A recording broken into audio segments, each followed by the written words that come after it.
பிஸ்மில்லாஹ் ரஹ்மான் ரஹீம் நஹ்மதுஹு வ நுஸல்லி அலா ரசூலில் கரீம். மதிப்புக்குரிய சகோதரர்களே சகோதரிகளே, அஸ்ஸலாமு அலைக்கும் வரஹ்மத்துல்லாஹி வபரகாத்துஹு. ஹுக்குவலை அஜ்மீர் கல்லூரியுடைய பழைய மாணவர்களின் இந்த விசேட ஒன்றுகூடல் நிகழ்விலே பங்கேற்பதற்கும் உங்களோடு சில கருத்துக்களை பகிர்ந்து கொள்வதற்கும் எனக்கு கிடைத்த இந்த வாய்ப்பை இட்டு நான் பெருமகிழ்ச்சி அடைகின்றேன். சந்தர்ப்பத்தை வழங்கிய உங்கள் அனைவருக்கும் நன்றி சொல்ல நான் கடமைப்பட்டிருக்கிறேன். ஜஸாக்குமுல்லாஹு ஹைரன். மதிப்புக்குரிய சகோதரர்களே சகோதரிகளே, இலங்கை மண்ணிலே வாழுகின்ற நானும் நீங்களும் புரிந்து கொள்ள வேண்டிய ஒரு யதார்த்தம் இருக்கிறது. அதுதான், இலங்கை மண் என்பது ஒரு multi ethnic, multi cultural and pluralistic அல்லது மல்டி ரிலிஜியஸ் ஒரு கண்ட்ரி. பல இனத்தவர்கள், பல மொழி பேசுபவர்கள், பல சமயத்தவர்களை அனுஷ்டிப்பவர்கள், பல கலாச்சாரங்கள் பின்பற்றப்படுகின்ற ஒரு நாடு. இந்த நாட்டிலே ஒரு சிறுபான்மை சமூகமாக இலங்கை முஸ்லிம் சமூகம் வாழ்ந்து கொண்டிருக்கிறது. இது ஒரு யதார்த்தம், இது ஒரு பெரிய உண்மை. இலங்கை முஸ்லிம் சமூகம் சிறுபான்மை சமூகமாக மட்டுமல்லாமல் இலங்கையிலே சிதறி வாழுகின்ற ஒரு சமூகமாகவும் இருப்பதை நாம் அறிவோம். ஒரு சிறுபான்மை சமூகம் எப்போதும் பெரும்பான்மை சமூகங்களுக்கு முன்னால் பலவீனமானதாக இருக்கும். சிதறி வாழுகின்ற போது இன்னும் அது பலவீனமானதாக இருக்கும்.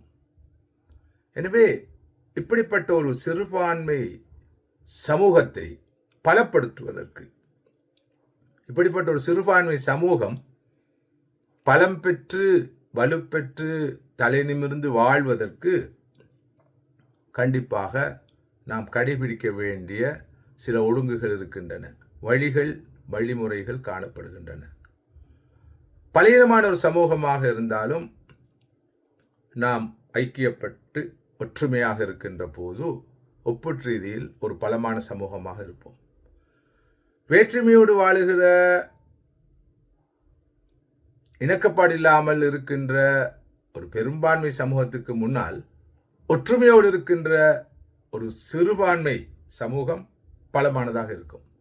இதற்கு நல்ல உதாரணம் உலக யூத சமூகம். அவர்கள் எண்ணிக்கையில் குறைந்தவர்கள், தொகையில் குறைந்தவர்கள், ஆனால் அவர்கள் பலமாக இருப்பதற்கு பல காரணங்கள் உண்டு. அவற்றில் ஒன்று அவர்களுக்கு மத்தியில் நிலவுகின்ற அந்த இணக்கப்பாடும் ஒற்றுமையும். இது முக்கியமானது. இரண்டாவதாக, ஒரு சிறுபான்மை சமூகம் பலமாக விளங்குவதற்கு தேவைப்படுவது ஆன்மீகம், ஆரோக்கியமான ஆன்மீகம், ஒழுக்கம், நல்ல பண்பாடு. இவற்றோடு பொருளாதாரமும் வளமாக இருக்கின்ற போது அந்த சமூகம் பலமாக இருக்கும். இவை அனைத்துக்கும் மேலாக ஒரு சிறுபான்மை சமூகத்துடைய பலத்தை தீர்மானிக்கின்ற காரணியாக இருப்பது கல்வி அறிவு.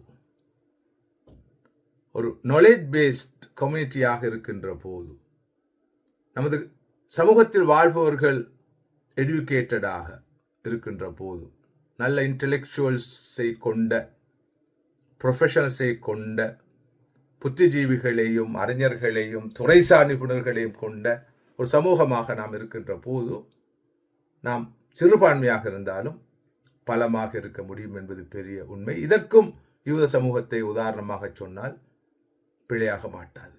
அவர்களிடம் ஒற்றுமை இருக்கிறது, பொருளாதார பலம் இருக்கிறது. இவற்றோடு அறிவுத்துறையில், அறிவியல் துறையில் அவர்கள் உலகில் முன்னணியில் இருக்கிறார்கள். அவருடைய கரங்களிலே உலக மீடியா இருக்கிறது, சயின்ஸ் அண்ட் டெக்னாலஜி இருக்கிறது. இவற்றின் காரணமாக அவர்கள் ஒரு பலமான சமூகமாக விளங்குகிறார்கள் என்பது ஒரு யதார்த்தம். எனவே முஸ்லிம் சமூகத்தை பொறுத்தவரை, குறிப்பாக இலங்கை முஸ்லிம் சமூகத்தை பொறுத்தவரை சிறப்பாக மிகப்பெரிய பலமாக பார்க்கப்பட வேண்டியதுதான் கல்வி அறிவு. நாங்கள் ஒரு நாலேஜ் பேஸ்ட் கம்யூனிட்டியாக மாற வேண்டும். குறிப்பாக நானும் நீங்கள் வாழ்ந்து கொண்டிருக்கிற இந்த யுகம் எப்படிப்பட்டது என்பதை நாம் நினைத்து பார்க்க வேண்டும். இது நாலேஜ் பேஸ்ட் ஈரா, இது அறிவுமய யுகம். எல்லாமே அறிவுமயம். Knowledge economy, knowledge based economy, knowledge workers, மிகப்பெரிய ப்ராப்பர்ட்டியாக என்று பார்க்கப்படுவது இன்டலெக்சுவல் ப்ராப்பர்ட்டி, புலமை சொத்து, எல்லாமே அறிவுமயமான ஒரு யுகத்திலே வாழ்ந்து கொண்டிருக்கிறோம். எனவே நம்மை பலப்படுத்திக் கொள்வதற்கான ஒரே வழி கல்வி அறிவுதான். வடமாகாணத்திலிருந்து முஸ்லிம்கள் வெளியேற்றப்பட்ட போது, சில மணி நேரங்களுக்குள் வெளியேற்றப்பட்ட போது அவர்கள் நிற்கதி நிலையை அடைந்தார்கள்.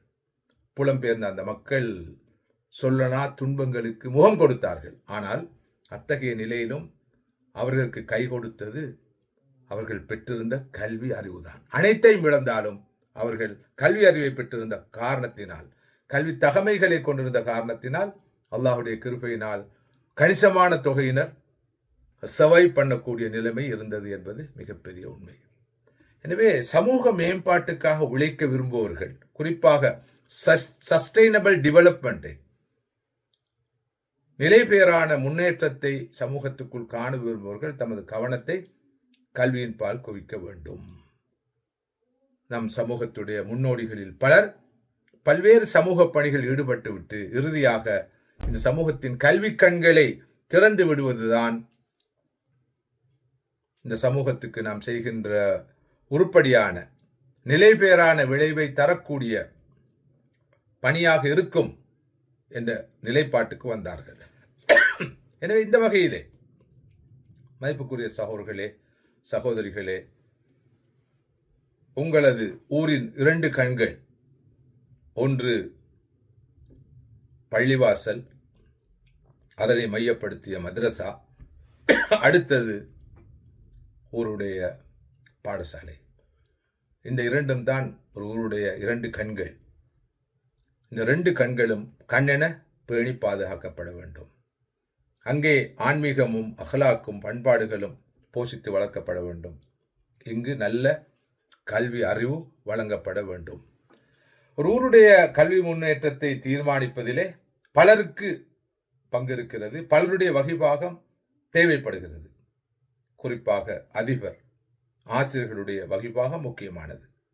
அதே போல பாடசாலை அபிவிருத்தி சங்கம் அதனுடைய பங்களிப்பை நிறைவாக செய்ய வேண்டும்.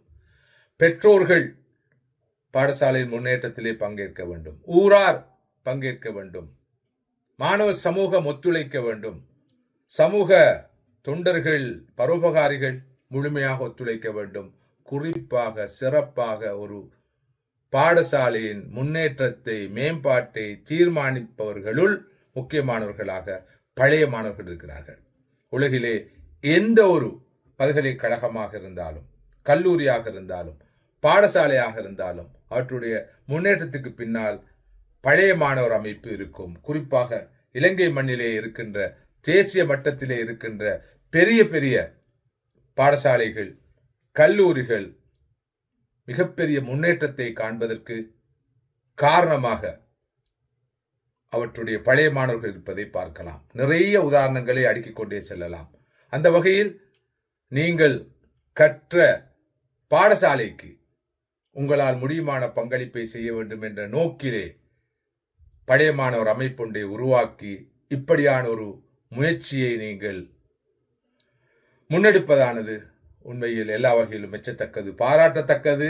அல்லாஹு தாலா உங்களுடைய இந்த பணியை ஏற்று அங்கீகரிக்க வேண்டும். தொடர்ந்தும் நீங்கள் பயணிப்பதற்கு தேவையான ஆன்ம பலத்தையும் ஆன்மீக பலத்தையும் உங்களுக்கு வல்ல ரஹ்மான் நிறைவாக தர வேண்டும் என்று நான் இந்த சந்தர்ப்பத்திலே துவா செய்கிறேன்.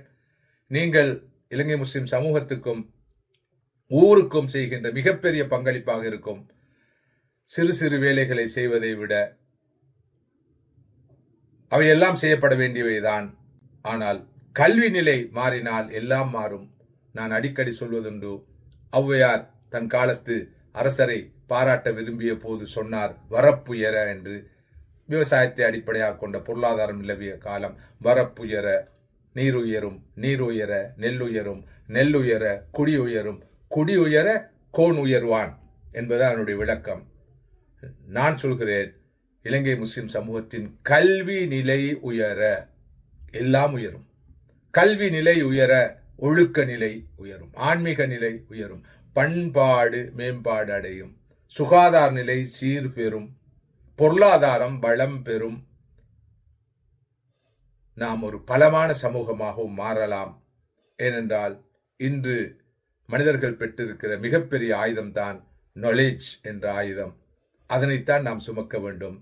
நாலேஜ், அதன் அடியாக பிறக்கின்ற social sciences, natural sciences, technology, இவைதான் இன்று மிகப்பெரிய ஆயுதங்கள், உலகத்தையே இயக்கிக் கொண்டிருப்பவை. இவற்றில்தான் முஸ்லிம் உம்மா மிகவும் பின்தங்கிய நிலையில் இருக்கிறது என்பதை நான் சொல்லி நீங்கள் விளங்க வேண்டியிருக்காது. அஜ்மீர் கலாசாலை, கல்லூரி நிறைய புத்திஜீவிகளை, துறைசார் நிபுணர்களை உருவாக்கிய பெருமைக்குரியது. அவர்கள்தான் நீங்கள் பெற்றதையெல்லாம் திருப்பிக் கொடுக்கின்ற சந்தர்ப்பம் உங்களுக்கு இப்போது கிடைத்திருக்கிறது. அருமையான அற்புதமான சந்தர்ப்பம். நாம் நன்றியுள்ளவர்களாக இருக்க வேண்டும். மார்க்கம் என்று சொன்னாலே நன்றி உடைமைதான், நன்றி பாராட்டுதல். படித்த ரப்புக்கு நன்றியுள்ளவர்களாக இருப்பது, படைப்புகளுக்கு நன்றியுள்ளவர்களாக இருப்பது, பெற்ற பெற்றோருக்கு, நமது ஆசிரியர்களுக்கு, உற்றார் உறவினர்களுக்கு, அண்டை அயலவர்களுக்கு, நமக்கு ஏதோ ஒரு வகையில் வழியில் உதவிக்கரம் நீட்டியவர்களுக்கு நன்றி செலுத்துவது தான் அமல். மிகப்பெரிய மார்க்கம். ஷுக்குர், தொழுவது, நோன்பு நோட்பது, இவையெல்லாம் அல்லாஹ்வுக்கு நன்றி செலுத்துவதற்காக நாம் செய்கின்ற அமல்கள். இதே போல நமது ஊர் உடைய அனைத்து வளங்களையும் நாம் உபயோகித்திருக்கிறோம். அதிலே மிக முக்கியமாக இலங்கை மண்ணிலே இலவச கல்வியை நாம் பெற்றிருக்கிறோம். அந்த கல்விக்கு நாம் கைமாறு செய்ய வேண்டும், அந்த பாடசாலைக்கு நாம் கைமாறு செய்ய வேண்டும். அந்த கடப்பாடு நமக்கு இருக்கிறது. பெற்ற கடனை திருப்பிக் கொடுத்தல் எவ்வளவு முக்கியமானது என்று சொல்கிறோம். அந்த வகையில் நாம் பெற்ற ஒரு கடன் தான் நாம் இலவசமாக கற்ற கல்வி. இது ஊரின் பள்ளிவாசலுக்கும் பொருந்தும், ஓதிய மதரசாவுக்கு பொருந்தும். நாம் எங்கெல்லாம் சேவைகளை பெற்றோமோ அந்த இடங்களெல்லாம் நமது உதவியை வேண்டி நிற்பவை. நாம் இவற்றுக்கெல்லாம் பிரதி உபகாரம் செய்ய கடமைப்பட்டிருக்கிறோம். அந்த வகையில் மிக முக்கியமான இடமாக இருப்பது நமது ஊரின் பாடசாலை. எனவே அந்த பாடசாலையை கட்டி எழுப்புவதற்கு நீங்கள் முன் வந்து இருப்பதானது காலத்தின் தேவை மாத்திரமல்ல, இது சன்மார்க்க கடமை. இதில் ஈடுபடுவது ஒரு அமல், ஒரு இபாதத், உங்களுக்கு நன்மைகளை பெற்றுத்தரக்கூடிய ஒரு நற்காரியம். இதனை ஒரு உலக விவகாரமாக நாம் பார்ப்பதற்கு இல்லை. நான் அடிக்கடி சொல்வதுண்டு ஒரு செய்தியை. இந்தியாவுடைய முன்னாள் ஜனாதிபதி அப்துல் கலாம் அவர்கள் சொன்ன செய்தி. உனது பிறப்பு ஒரு சம்பவமாக இருந்தாலும் உனது இறப்பு ஒரு சரித்திரமாக இருக்க வேண்டும். ஒருவருடைய இறப்பு சரித்திரமாக மாற என்ன செய்ய வேண்டும் என்பதை தமிழ்நாட்டுடைய முதலமைச்சராக இருந்த காமராஜர் சொல்கிறார். பிறந்தவரெல்லாம் வரலாறு ஆனதில்லை, வரலாறு ஆன எவரும் தனக்காக வாழ்ந்ததில்லை. நீங்கள் எல்லோரும் உங்களுக்காக மாத்திரம் வாழாமல் உங்களை உருவாக்கிய ஊருக்காக, நீங்கள் பிறந்து வளர்ந்த ஊருக்காக, அங்கிருக்கிற எதிர்கால தலைமுறையினருக்காக, இளம் தலைமுறையினரின் நலனுக்காக பாடசாலையை கட்டியெழுப்பும் மிகப்பெரிய ஒரு பணியை முன்னெடுக்கும் நோக்கத்தோடு முன்வந்திருக்கிறீர்கள். நிச்சயமாக நீங்கள் இதன் மூலமாக வரலாறாக மாறுவீர்கள். நிறைவான நன்மைகளை பெற்றுக்கொள்வீர்கள். பல நூறு பல்லாயிரம் மாணவர்களுடைய எதிர்கால சந்ததியினருடைய துவாவுக்கு உரியவர்களாக மாறுவீர்கள். வல்ல ரஹ்மான் உங்களுடைய இந்த பணிகளை ஏற்று கபூல் செய்வானாக. மீண்டும் சந்தர்ப்பம் தந்ததற்கு உங்கள் அனைவருக்கும் நன்றி சொல்லி விடைபெறுகிறேன். வாஹ்ரு தாவானா அல்ஹம்துலில்லாஹி ரப்பில் ஆலமீன். வஸ்ஸலாமு அலைக்கும் வரஹ்மத்துல்லாஹி வபரகாத்துஹு. அஜ்மீர் எமது உடைமை, அதை காப்பது எமது கடமை.